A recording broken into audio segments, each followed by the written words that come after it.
हरे कृष्णा, राधे राधे। स्वागत करते हैं आपका मेरे इस YouTube चैनल पर। आप सभी का दिन शुभ रहे। आप सभी माताओं को हल छठ की हार्दिक शुभकामनाएं। यह त्योहार आपके जीवन में सदैव सुख समृद्धि लेकर आए। यह व्रत माताएं अपनी संतान की लंबी आयु और संतान प्राप्ति के लिए करती हैं। तो आज हम इस वीडियो में सुनने वाले हैं हल छठ की व्रत कथा। इस कथा को सुनने से ही संतान की प्राप्ति होती है, इसलिए इस कथा को ध्यानपूर्वक सुने, कथा को बीच में ना छोड़े। प्राचीन काल में एक ग्वालिन थी। उसका प्रसव काल निकट आ गया था। एक ओर वह प्रसव पीड़ा से व्याकुल थी, तो दूसरी ओर उसका मन गोरस अर्थात दूध दही बेचने में लगा हुआ था। उसने सोचा कि यदि मुझे प्रसव हो गया, यानी कि यदि मुझे बच्चा हो गया, तो दूध और दही तो यूं ही पड़ा रह जाएगा।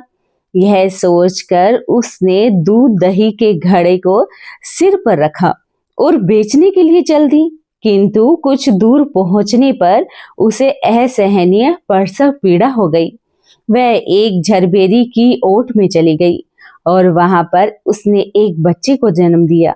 वह बच्चे को वहीं पर छोड़कर पास के गांव में दूध दही बेचने के लिए चली गई। संयोग से उस दिन हल षष्ठी थी। गाय भैंस के मिश्रित दूध को केवल भैंस का दूध बताकर उसने सीधे साधे गांव वालों को वह दूध बेच दिया। उधर जिस झरबेरी के नीचे उसने अपने बच्चे को छोड़ा था, उसके समीप ही खेत में एक किसान हल जोत रहा था।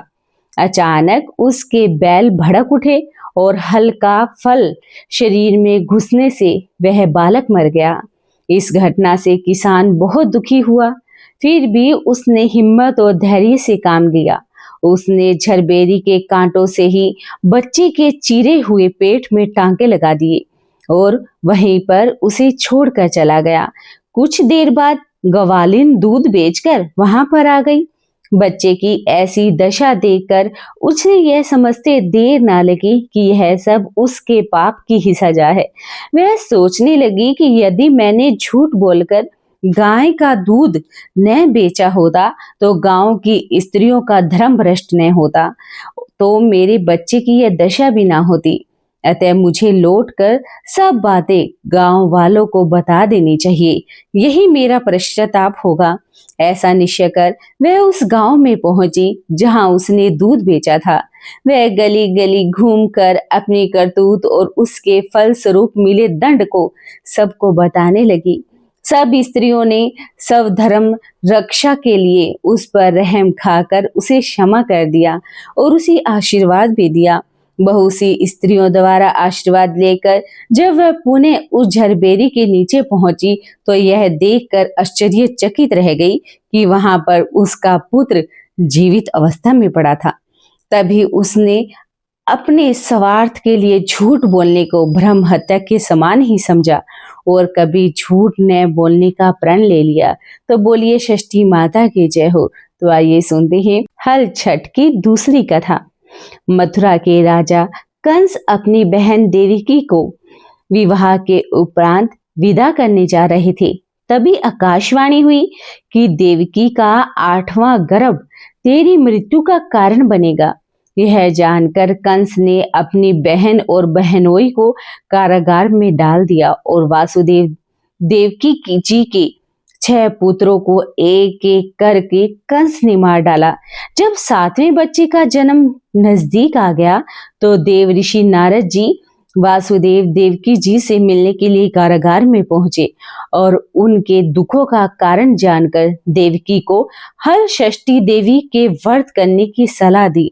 देवकी ने नारद जी से हल षष्ठी व्रत की महिमा और कथा पूछी। तत्पश्चात नारद जी ने पुरातन कथा कहना आरंभ कर दिया। नारद जी कहते हैं कि हे देवी, उज्जैन नगरी में 2 सौतन रहा करती थी। एक का नाम था रेवती और दूसरे का नाम था मानवती। रेवती के कोई संतान नहीं थी, जबकि मानवती के 2 पुत्र थे। रेवती अपने सोत के बच्चों को हमेशा देखकर जलती रहती और उनके पुत्रों को मारने का जतन ढूंढती रहती। एक दिन उन्होंने मानवती को बुलाकर कहा कि बहन, आज तुम्हारे मायके से कुछ राहगीर मुझे मिले थे। उन्होंने बताया कि तुम्हारे पिताजी बहुत बीमार हैं, वह तुम्हें देखना चाहते हैं। पिता की बीमारी की बात को सुनकर मानवती बड़ी दुखी हुई और रेवती कहने लगी कि बहन, तुम शीघ्र अपने पिताश्री से मिलने के लिए चली जाओ। जब तक तुम वापस नहीं आओगी तब तक मैं तुम्हारे बच्चे का ध्यान रखूंगी। रेवती की बात को सच मानकर अपने पुत्रों को रेवती के हाथों सुरक्षित देकर मानवती अपने पिता से मिलने के लिए मायके चली गई। जब रेवती बच्चों को मारने का अच्छा मौका जानकर उन दोनों बच्चों को मारकर जंगल में फेंक आई, इधर जब मानवती मायके पहुंची तो पिताजी को स्वस्थ देखकर पिताजी से अपनी सोच की कही बातों को कह वह कुशल खेम से पूछती है। अब मानवती के माता पिता को कोई अनहोनी होने का संदेश होने लगा और पुत्री से वापस ससुराल जाने के लिए कहने लगे। किंतु मानवती की माता कहती है कि पुत्री, आज हल षष्ठी माता के व्रत का दिन है। तुम भी पुत्रों की दीर्घायु की कामना के लिए आज यह कर लो और तुम कल चली जाना। माता की सलाह मानकर मानवती पुत्रों की स्वास्थ्य कामना के लिए हल षष्ठी माता का व्रत धारण कर दूसरे दिन अपने घर जाने के लिए निकल पड़ी। रास्ते में वह जंगल पड़ा जहां रेवती ने मानवती के दोनों बच्चों को मार कर फेंक दिया था। वहां अपने बच्चों को खेलते देख मानवती उनसे पूछती है कि तुम दोनों यहाँ कैसे पहुंचे। तब पुत्रों ने बताया कि आपके चले जाने पर हमारी दूसरी माता रेवती ने हमें मारकर यहाँ पर फेंक दिया था। तभी एक दूसरी स्त्री ने हमें फिर से जिंदा कर दिया। अब मानवती को समझते देर ना लगी कि यह सब माता हल षष्ठी की कृपा से ही संभव हुआ है और माता की जय जयकार करती हुई घर को चली गई। नगर में मानवती के पुत्रों को पुनः जीवित देखकर और माता हल षष्ठी की महिमा जानकर सभी स्त्रियां हल षष्ठी का व्रत करने लगी। इसके बाद भगवान श्री कृष्ण बोले कि हे राजन, अब हल षष्ठी माता की तीसरी कथा सुनिए। चंद्रवत नाम का एक राजा था जिसका एक ही पुत्र था। राजा ने राहगीरों के लिए एक तालाब भी खुदवाया, किंतु उसमें जल नहीं था। तालाब का सारा पानी सूख जाया करता था। राहगीरी जब रास्ते से गुजरते तो सूखे तालाब को देखकर राजा को गालियां देते थे। इस खबर को सुनकर राजा बड़े दुखी हुआ करते कि मैंने तालाब तो खुदवाया, परंतु मेरा धन और धर्म दोनों ही व्यर्थ चले गए। उसी रोज रात में राजा को स्वप्न में वरुण देव ने दर्शन देकर कहा कि यदि तुम अपने पुत्र की बलि तालाब में दोगे तो तालाब में पुण्य जल भर जाएगा। सुबह राजा ने स्वप्न की बात दरबार में सुनाई और कहा कि मेरा धन और धर्म भले ही व्यर्थ हो जाए, परंतु मैं अपने पुत्र की बलि नहीं दूंगा। यह बात एक दिन राजकुमार तक पहुंच गई।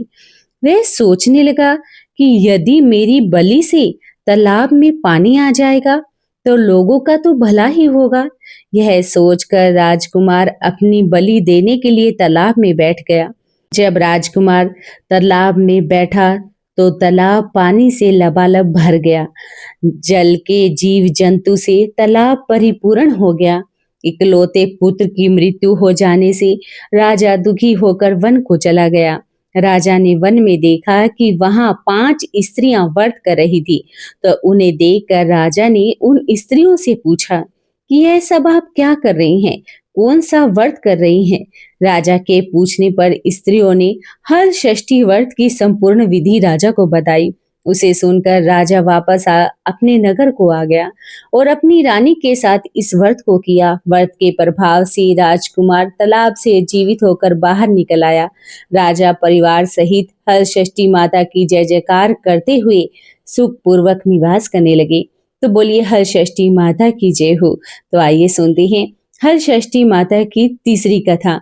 भगवान श्री कृष्ण महाराज युधिष्ठिर को हल षष्ठी की अगली कथा सुनाते हुए कहते हैं कि हे युधिष्ठिर, पूर्व काल में सुभद्र नाम का एक राजा था, जिनकी रानी का नाम था सुवर्णा। राजा रानी को एक हस्ती नामक पुत्र भी था।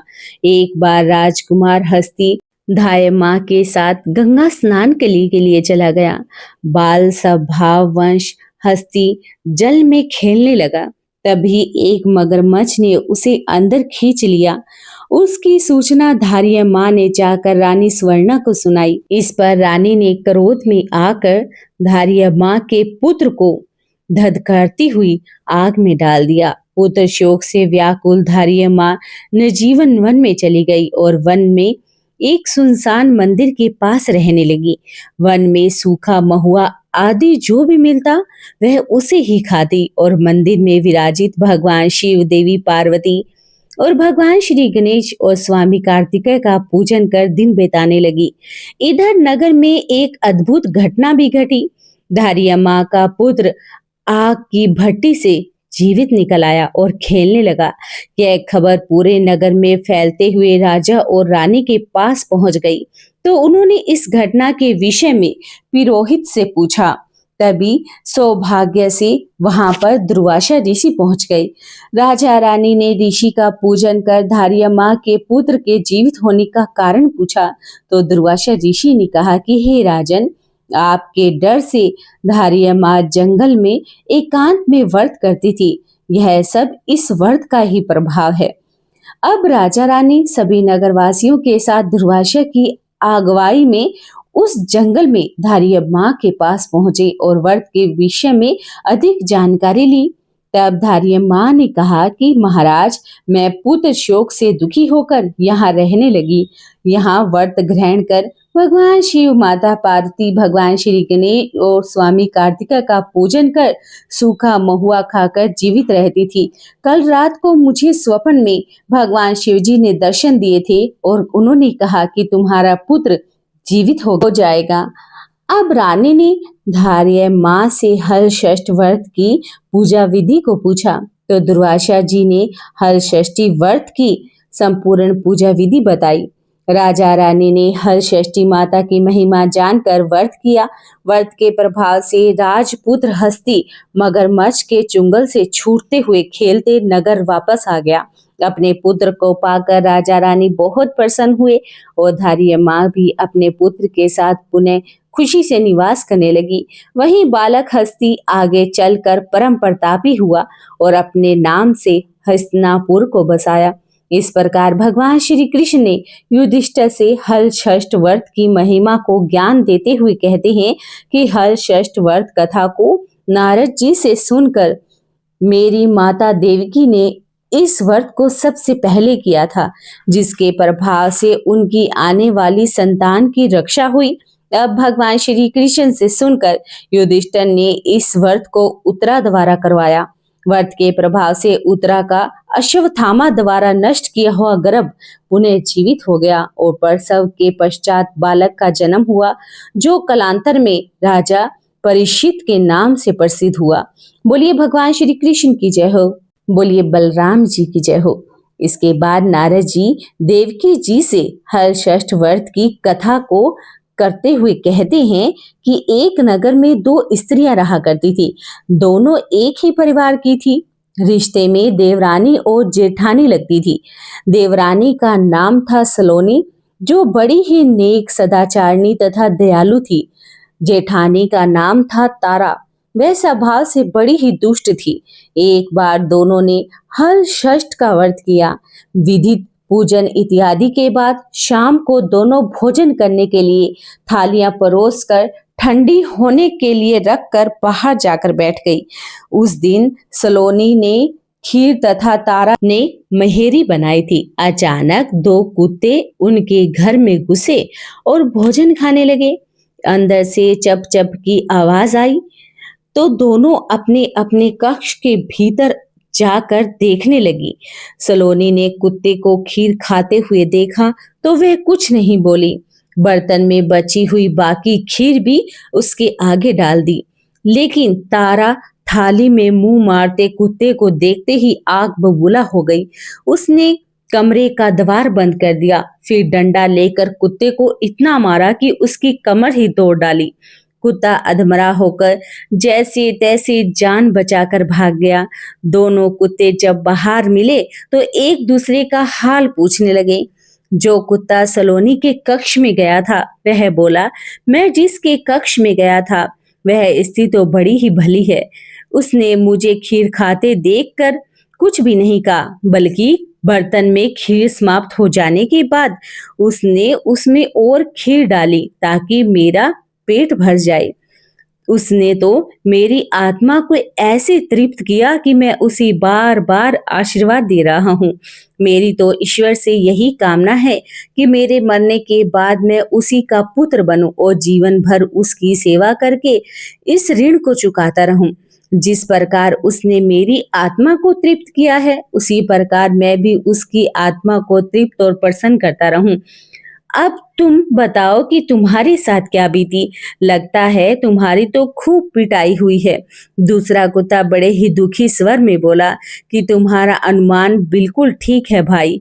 आज से पहले मेरी ऐसी दुर्गति कभी किसी ने नहीं की। पहले तो थाली में मुंह मारते ही सारा जबड़ा हिल गया। फिर भी भूख से परेशान होकर मैंने 2-4 कोर खाए ही थे कि वह दुष्ट स्त्री आ गई और कमरा बंद करके डंडे से उसने मुझे इतना मारा कि मेरी कमर ही तोड़ डाली। मैं तो ईश्वर से यही निवेदन करता हूँ कि अगले जन्म में मैं उसका पुत्र बनकर उससे बदला चुकाऊंगा। जैसे उसने मुझे मार मार कर मेरी कमर को तोड़ा है, वैसे ही भीतरी मार से मैं उसका हृदय और कमर तोड़ डालूं। कहते हैं कि बेजुबान की बद्दुआ बहुत ही बुरी होती है। इसे देव योग भी कहा गया है कि दूसरा कुत्ता श्रीघ ही मर गया और मरकर उसने तारा के घर में ही पुत्र के रूप में जन्म लिया। पुत्र रतन पाकर तारा बहुत खुश हुई।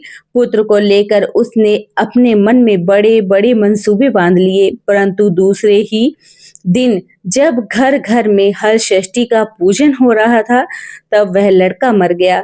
तारा की तो जैसे दुनिया ही उजड़ गई। वह दहाड़ दहाड़ मारकर रोने लगी, लेकिन किया भी क्या जा सकता था। जैसे तैसे उसने अपने सीने पर सब्र का पत्थर रख लिया। फिर तो हर वर्ष उसका लड़के होते और हर षष्ठी के दिन मर जाते। जब 3-4 बार ऐसा हुआ तो तारा को इस पर संदेह हुआ कि आखिर मेरा लड़का हर षष्ठी के दिन ही क्यों मरता है। फिर एक रात स्वप्न में उसे वही कुत्ता दिखाई दिया। उसने कहा कि मैं ही बार बार तेरा पुत्र होकर मृत्यु को प्राप्त हो रहा हूँ। तूने मेरे साथ जो व्यवहार किया था मैं उसी का बदला चुका रहा हूँ। तारा बहुत दुखी हुई और उसने अपने किए गए पाप का पश्चाताप करने का उपाय पूछा। तब उस कुत्ते ने बताया कि अब से हल षष्ठ के व्रत में हल से जुता हुआ अन्न और गाय का दूध दही न खाना, होली की भुनी हुई बाल और होली की धूल आदि हल षष्ठ पूजा में चढ़ाना। तब कहीं मैं तेरे घर में आकर जीवित रहूंगा। पूजा के समय यदि तारक गण छिटके तो तू समझ लेना कि अब मैं वहां जीवित हो जाऊंगा। तारा ने वैसा ही किया और इस हल षष्ठी के व्रत के प्रभाव से उसकी संतान जीने लगी। तभी से संतान कामना और सुख सौभाग्य के लिए यह व्रत किया जाने लगा। तो बोलिए हल षष्ठ मैया की जय हो। आइए सुनते हैं हल षष्ठी व्रत की 5वीं कथा क्या है। इस कथा को भी सभी भक्तगण ध्यान पूर्वक सुने। दक्षिण में एक सुंदर नगर था। वहां एक बनिया अपनी पत्नी के साथ रहता था। दोनों पति पत्नी स्वभाव से बड़े ही अच्छे और संस्कारी थे। बनिया की पत्नी गर्भवती होकर संतान को जन्म देती थी, किंतु दुर्भाग्यवश उसकी संतान कुछ समय के बाद ही मर जाती थी। इस प्रकार एक एक करके बनिया की पत्नी ने 6 संतानों को जन्म दिया, लेकिन उनकी संतान मृत्यु को प्राप्त हो गई। इस कारण दोनों पति पत्नी दुखी होकर संतान की कामना लेकर घर से वन में चले गए। वहां जंगल में एक साधु से उनकी भेंट हुई तो उन्होंने साधु से अपनी व्यथा सुनाई। साधु ने ध्यान लगाकर देखा कि बनिए की संतान कहाँ है। साधु ध्यान में यम, कुबेर, वरुण, इंद्र आदि लोगों में ढूंढा, किंतु जब बनिए के बच्चे नहीं मिले तो साधु ब्रह्मलोक में गए। वहां साधु ने बनिए के सारे संतानों को देखकर उन्हें अपने माता पिता के पास लौटने का आग्रह किया। बच्चों ने वापस लौटने से मना करते हुए कहा कि हे मुनिवर, इससे पूर्व हम कई बार जन्म ले चुके हैं। हम किस किस माता पिता को याद रखकर उनके पास जाएं। हर जन्म मृत्यु और गर्भ के चक्कर से अब मुक्त हो गए हैं, अतः अब हम नहीं जाना चाहते। तब साधु ने उन्हीं बच्चों से बनिया को दृग्जीवी संतान के प्रताप का उपाय पूछा। उन आत्माओं ने कहा कि यदि बनिया और उसकी पत्नी माता हरषष्ठी का व्रत पूरे विधि विधान के साथ करे और व्रत कथा सुने तो अपने पुत्र को व्रत के उपरांत जल से भीगे कपड़े से लपेटे तो उनका वह बालक दृग्जीवी हो जाएगा। उन आत्माओं से इस प्रकार सुनकर साधु ध्यान से वापस आकर बनिए से हरषष्ठी व्रत कथा के नियमों को बताने लगा। साधु से यह विधि विधान सुनकर दोनों पति पत्नी घर वापस आ गए। समय उपरांत जब हरषष्ठी का दिन आ गया तो उन्होंने व्रत रखा, संतान प्राप्ति का वरदान मांगा। हरषष्ठी माता की कृपा से अब बनिए की पत्नी गर्भवती हो गई और एक सुंदर संतान को जन्म दिया। अगले व्रत पर उन्होंने साधु के बताए अनुसार अपने पुत्र को जल से भीगे कपड़े से लपेटा और माता हरषष्ठी की कृपा से अब उनकी संतान दीर्घायु को प्राप्त हो गई। बनिया का परिवार प्रसन्नता पूर्वक जीवन यापन करने लगा। तो बोलिए हरषष्ठी माता की जय हो, बोलिए बलराम जी की जय हो, बोलिए कृष्ण भगवान की जय हो। अगर आपको हमारे इस YouTube चैनल की ये कथा पसंद आई हो तो चैनल को सब्सक्राइब करना ना भूलें। वीडियो को लाइक और शेयर जरूर करें। शेयर इसलिए करें ताकि और भी माताएं इस कथा को सुन सके और अपने व्रत को पूर्ण कर सके। आपसे हाथ जोड़कर निवेदन है कि कमेंट में जरूर लिखें जय हो हरषष्ठी माता की।